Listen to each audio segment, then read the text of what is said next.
to another video. For those of you who are new here, my name is Rachel. I'm a certified yoga instructor and I specialize in yoga for chronic pain and chronic illness. Today's video is a part of our beginner yoga series, so if you haven't seen the other videos yet in this series, I'll leave a link in the description box so you can check out that playlist. Today's video is going to be a workshop style class, and we're going to be looking at 3 of the most common seated yoga poses, and I'm going to be showing you different options for each one so you can kind of experiment and find which variation feels the best for you. So we'll start with Sukhasana, which means easy seat, and it's basically just sitting on the floor with the ankles crossed, but unfortunately for a lot of people this pose does not live up to its name. It does not feel super easy or comfortable. So if you're sitting here and you kind of feel like your lower back is kind of rounding out, if you're having a hard time sitting up all the way, if the hips hurt, if the knees hurt, you can bring a cushion underneath your hips. So you're going to sit right at the edge of your cushion or a folded blanket or a yoga block or even your bolster if you feel like you need a little extra height. And you'll sit right at the edge of your cushion or your bolster, which is going to create a slight forward tilt in the pelvis, which is going to make it easier for the spine to be erect in this posture. And this is also going to help to make the knees feel a little more comfortable here.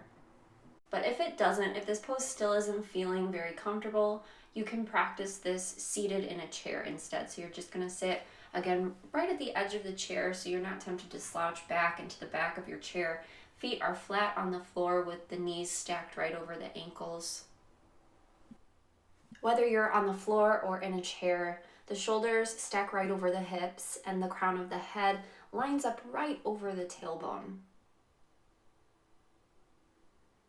Relax the shoulders away from your ears and let the hands rest in the lap wherever they're comfortable.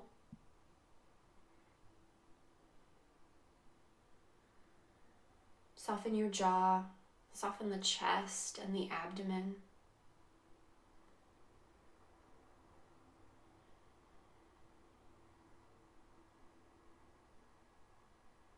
Take some deep breaths in and out through the nose or mouth. As you inhale, you can visualize your torso like a rectangle and you're trying to fill up every corner of that rectangle with breath. And then as you exhale, just let everything relax.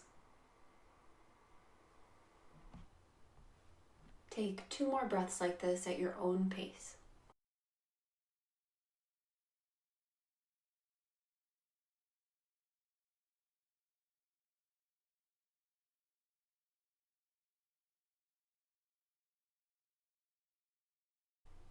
Now straighten the legs out in front of you for Paschimottanasana, or seated forward bend. Chances are, if you needed the support of a cushion under your hips in Sukhasana, you'll probably need one here too to help you keep that length in your spine. But I'd always encourage you to experiment with or without to see which one you prefer. A common mistake that I see people make in this pose is that they're so focused on touching their toes that they start to scrunch their shoulders up toward their ears, they round their spine, and they're really straining to touch their toes. And it's completely defeating the purpose of this pose, which is to actually find as much length as possible in the spine and as much length as possible in the backs of the legs.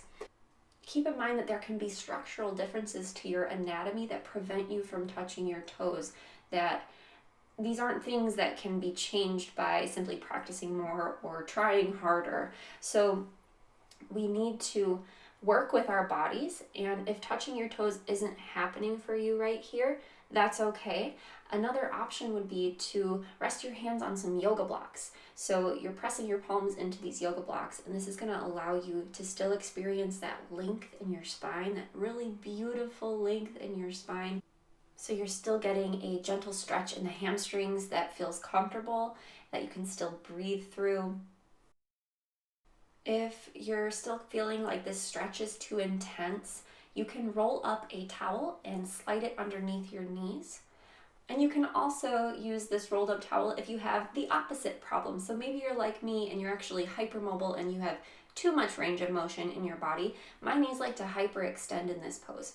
So I like to slide that towel underneath my knees so that I don't overstretch myself. If getting down and up from the floor is difficult for you, you can do this pose seated in a chair. So you'll sit at the edge of your chair, straighten the legs out in front of you, and then you can rest the palms of the hands on your thighs, or you can use yoga blocks and just walk your hands toward your feet until you experience a comfortable stretch. Make any final adjustments that you need to make to your props. Then take a deep breath in through the nose or the mouth. And as you exhale, feel the tailbone lengthen away from the crown of the head so the spine gets a little bit taller over your legs. Dip the chin a little bit toward the chest. If you'd like, you could close your eyes here and just take a few deep breaths.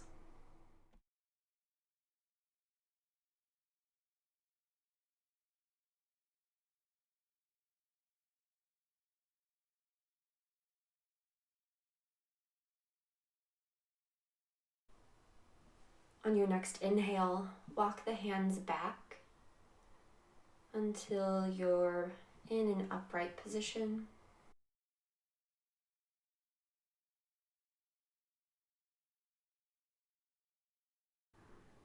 I'm going to demonstrate a few different ways to do our next pose, which is a twist. You can do this seated on the floor, and you can kind of experiment and see if you want to keep your cushion underneath your hips if you were using it for the previous poses. I personally prefer to do it without in this pose, but it's up to you and what feels the most comfortable for your lower back. So for this floor version, you're going to keep the left leg straight, toes flexed up toward the ceiling, bend the right knee, place the sole of the right foot on the floor, sit up really nice and tall. Take a deep breath in, then exhale, pull the belly button in toward your spine as you start to twist toward your right knee. You can wrap the left arm around your right knee and then reach back with the right fingertips. If you've noticed that you're kind of like falling backwards, so you're not able to sit vertically here, you can use a yoga block so that you're resting your right hand on top of that yoga block and keeping yourself in an upright position.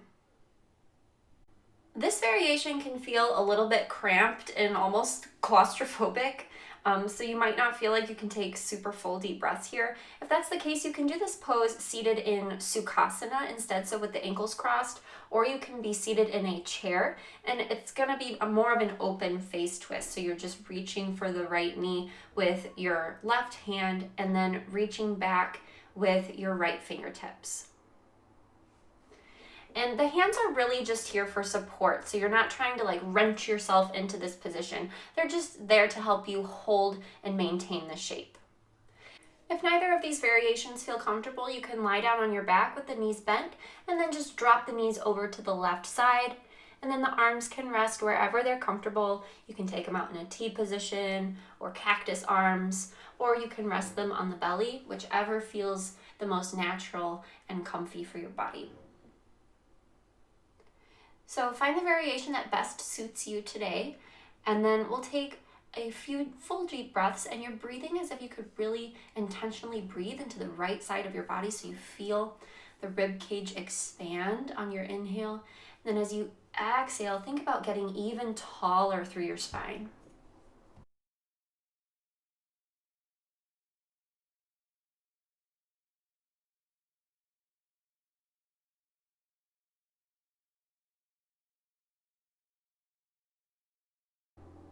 On your next exhale, release the twist, come back to center. Then we'll take this on the opposite side. So wherever you are, take a deep breath in, and then exhale, pull the belly button in toward your spine, twist toward the left. The gaze can be straight ahead or over the left shoulder. Take 3 full deep breaths. Feel the ribs expand on your inhale And as you exhale, get a little bit taller.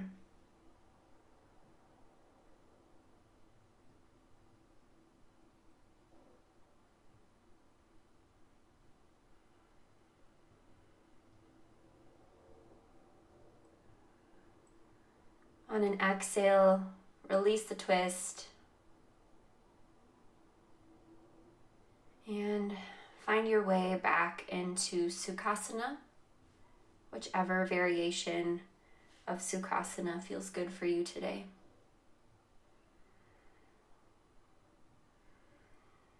Shoulders stack over the hips. Crown of the head drifts back in space till it lines up over the tailbone. Bring the hands together at your heart. Press the thumbs into the sternum, lift the chest. And just take a moment here. Do a quick scan from head to toes and just notice how you feel after your practice.